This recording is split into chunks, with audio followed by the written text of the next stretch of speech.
Hello दोस्तों, welcome back to the channel Srishti study point. और आज हम बात करेंगे उत्तर प्रदेश में जो क्लर्क की भर्ती होनी है उनके बारे में। तो यहाँ पर देखिए, एक ये न्यूज़ है, इसके साथ साथ एक ये न्यूज़ है और इसके साथ साथ एक तीसरी न्यूज़ है। ये तीनों न्यूज़ यहाँ पर हम समझने वाले हैं कि आखिर जो है यूपी गवर्नमेंट किस तरह की क्लर्क की भर्तियाँ करना चाहता है उस सब को लेकर, और जो भर्तियाँ अभी होने वाली थी वो क्यों नहीं हो पा रही हैं, उन सारे विषयों पे हम यहाँ पर डिटेल में जो है बात करेंगे। वीडियो आपको अच्छी लगे तो लाइक कीजिएगा, चैनल पर नए हो तो प्लीज़ सब्सक्राइब कर लीजिएगा। ये देखिए, पहली यहाँ पर खबर है, उच्च शिक्षा विभाग में नई नियमावली के इंतज़ार में रुकी हैं समूह ग की भर्तियाँ। समूह ग का मतलब होता है कि जो लिपिक की भर्तियाँ, क्लर्क की भर्तियाँ या लैब असिस्टेंट की भर्तियाँ होती हैं उनसे रिलेटेड है ये। तो ये एक नई नियमावली क्या है इसके बारे में जानेंगे। इसके साथ साथ कि भर्तियां क्यों नहीं हो रही हैं नई नियमावली के अंतर्गत, इसके साथ साथ अब किस तरह की भर्तियां समूह ख और गा की होंगी वो भी बताऊंगी मैं आपको। उसकी भी न्यूज़ जो है वो चल रही है। तो यहाँ पर प्रदेश भर में अशासकीय सहायता प्राप्त जो एडेड महाविद्यालय होते हैं उसमें समूह गा में जो लिपिक के 900 पद से अधिक जो हैं वो खाली हैं। ठीक है, 900 तो पता है, उससे ज़्यादा भी खाली हैं। और इन सब की नियुक्ति जो थी वो नई नियमावली के अनुसार होने वाली थी। नई नियमावली क्या थी, यानी कि यूपी ट्रिपल एससी जो थी इनकी भर्तियां कराने वाली थी। और ये नियम बना भी था, और इसमें ये था कि जिसने पेट की परीक्षा पास कर रखी होगी अच्छे नंबरों से वही ये वाला एग्ज़ाम दे सकता है।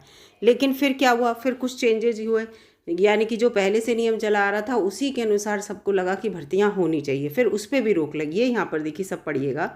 इसके लिए उच्च शिक्षा निदेशालय से शासन को प्रस्ताव भी भेजा गया था।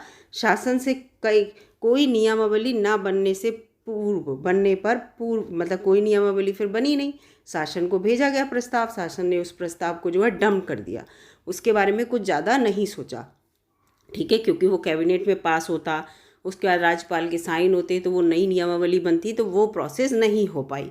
जब वो प्रोसेस नहीं हो पाई तो ये लिखा है कि पूर्व की तरह जो जैसे पहले भर्ती होती थी, पूर्व की तरह भर्ती के लिए पिछले महीने 5 कॉलेज के प्रबंधकों ने अनुमति ले ली कि हम अपने आप खुद भर्ती कर ले रहे हैं।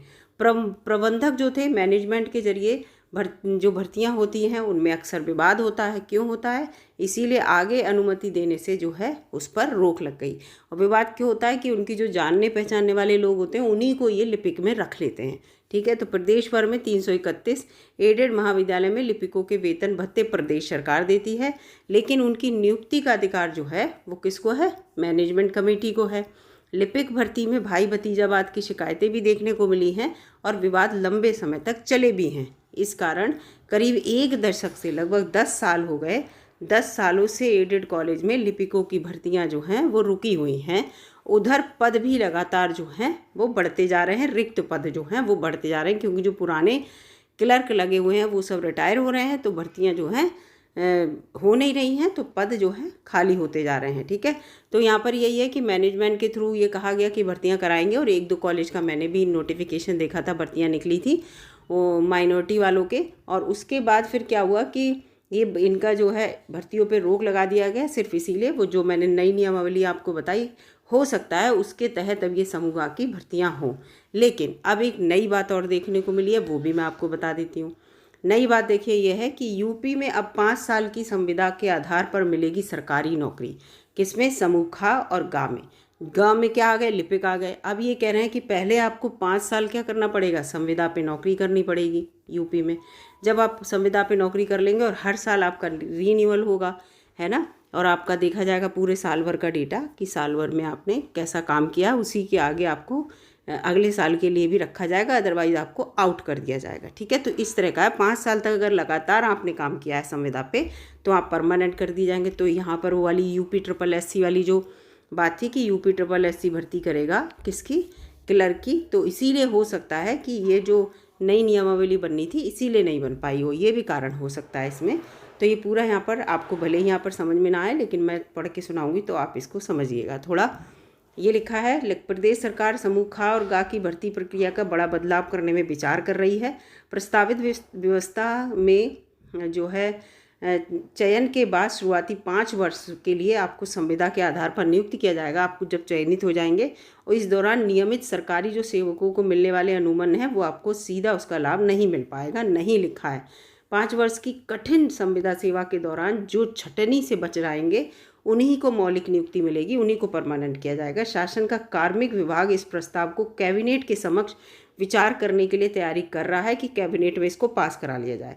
इस प्रस्ताव पर विभागों की राय और मशवरा शुरू भी कर दिया गया है। वर्तमान में सरकार अलग अलग भर्ती प्रक्रिया में रिक्त पदों पर लोगों के चयन के बाद संबंधित संवर्ग सेवा नियमावली के अनुसार 1 या 2 वर्ष के प्रोबेशनल पीरियड के बाद उन्हें नियुक्ति दे देती है। 1 वर्ष का रहता है ज़्यादातर, ठीक है। इस दौरान कर्मियों को नियमित कर्मी के तहत वेतन और सब लाभ दिए जाते हैं। जो लाभ मिलता है सरकारी कर्मचारी को वो मिलेगा भले आप प्रोबेशन पीरियड में हैं।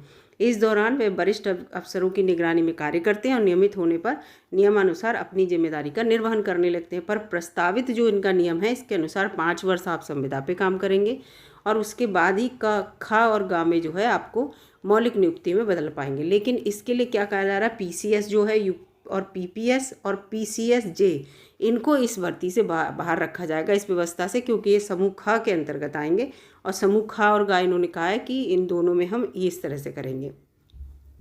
तो सरकार का ये तर्क है इस व्यवस्था के लिए कि नई व्यवस्था क्यों करेंगे इसके लिए, तो पूरा देखिए यहाँ पर आप देखिए, इसको सुनिएगा। राजकर्मियों की दक्षता बढ़ाने में उनमें नैतिकता, देशभक्ति और कर्तव्य परायणता के मूल्यों का विकास करना और वित्तीय व्यय जो भार है उसको कम करने के उद्देश्य से नियमावली प्रस्तावित की जा रही है। इसे सरकार विभाग समूह ख और ग के पदों पर संविदा पर जो है पूरा इस नियमावली को ये 2020 विनियमितीकरण नियमावली 2020 कहेंगे इसको ये लोग जो है। तो यानी कि ये है कि इसको जो है ख और ग वालों को जो है संविदा पे रखा जाएगा और एक उन्हें नियत वेतन दिया जाएगा कि कितना वेतन आपका तय है। इसके बाद ये है कि हर 6 महीना बाद आपका मूल्यांकन होगा। किसी वर्ष में अगर 60% से कम अंक आपके आ रहे हैं तो आप संविदा की नौकरी से भी चले जाएंगे, ठीक है। 5 साल संविदा का ये नहीं कि आप रहेंगे, आपको वहाँ अच्छा काम करना होगा और आपका मूल्यांकन होगा, ये सब लिखा है, ठीक है। तो इसमें यहाँ पर ये दी है और पूरा यहाँ पर जो मूल्यांकन होगा वो किस तरह से होगा, आपके सारे काम को देखा जाएगा, ये दिया हुआ है। तो आप समझ जाइए कि इसीलिए हो सकता है कि समूह ग की जो भर्तियां हैं अभी उन पर रोक लगी हुई है। अब तीसरी न्यूज़ देखिए यहाँ पर ये है कि हाई स्कूल जितने भी होते हैं 6 to 8 वाले और 10 तक भी समझ लीजिए, तो ये जो है यहाँ पर जो संविदा पर रखे जाएंगे बाबू और चपरासी हो गया, ये समूह ग हो गया, ये घा हो गया, घा भी इसमें आ गया संविदा में। तो यहाँ पर ये चीज़ें आप देखिए, खुद देखिए कि उत्तर प्रदेश में जो है परिस्थितियाँ किस तरह की हैं। प्रदेश में 3000 जो है 49 सहायता प्राप्त जूनियर हाई स्कूल में बाबुओं और चपरासियों की नियुक्ति अब संविदा पे होने वाली है। शिक्षा निदेशालय से आउटसोर्स और संविदा पर भर्ती के लिए प्रस्ताव भेजकर शासन से अनुमति मांग ली गई थी। सूत्रों के अनुसार मुख्यमंत्री की हरी झंडी मिलने के बाद संविदा नियुक्ति पर पड़ने वाले खर्च और आवश्यक मानव संसाधन आदि का आगरण तैयार भेजा जा रहा है। इन स्कूलों में 1988 से पहले तक लिपिक में लिपिक के 1 और चपरासी के 3 पद हुआ करते थे। 500 से अधिक छात्र होने पर 2 लिपिक की नियुक्ति का नियम था। 1988 के बाद चपरासी के पद को घटाकर 1 कर दिया गया और 2018 में लिपिक और बाबू के पद ही पूरे समाप्त कर दिए गए कि यहाँ पर जो है 6 to 8 वाले जो स्कूल हैं यहाँ पर ना ही क्लर्क की ज़रूरत है और ना ही चपरासी की, तो ये बिल्कुल वो कर दिए गए। लेकिन जबकि आपको मैं बता दूँ दोनों की बहुत ज़रूरत है 6 to 8 में। आप स्कूलों में जाके देखिए कितनी परिस्थिति ख़राब है कि हेड मास्टर सारा काम खुद करते हैं, इतने परेशान, क्लर्क की कर सारा काम, जो चपरासी वाले सारे काम है। मैं यहाँ पर कहते हुए बिल्कुल वो नहीं लग रहा है कि वास्तव में सारे काम खुद करने पड़ते हैं या वहाँ के अध्यापक करते हैं, ठीक है।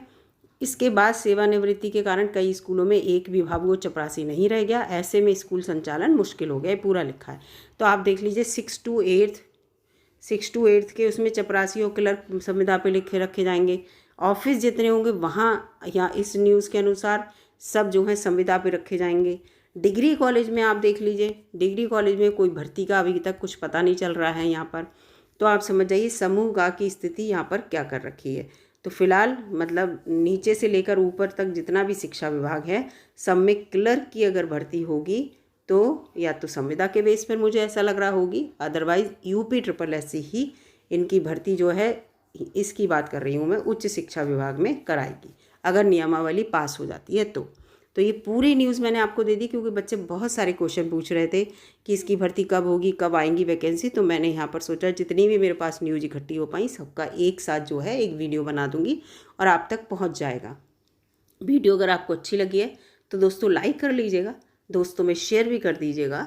और अगर चैनल पर पहली बार आए हैं तो प्लीज़ सब्सक्राइब करके जाइएगा, जिससे कि इस तरह के अपडेट चाहे वो किसी भी राज्य से हुए अगर मिलते हैं तो मैं आप तक पहुंचाने की कोशिश करती हूँ। मिलूंगी अगली वीडियो में, तब तक के लिए नमस्कार।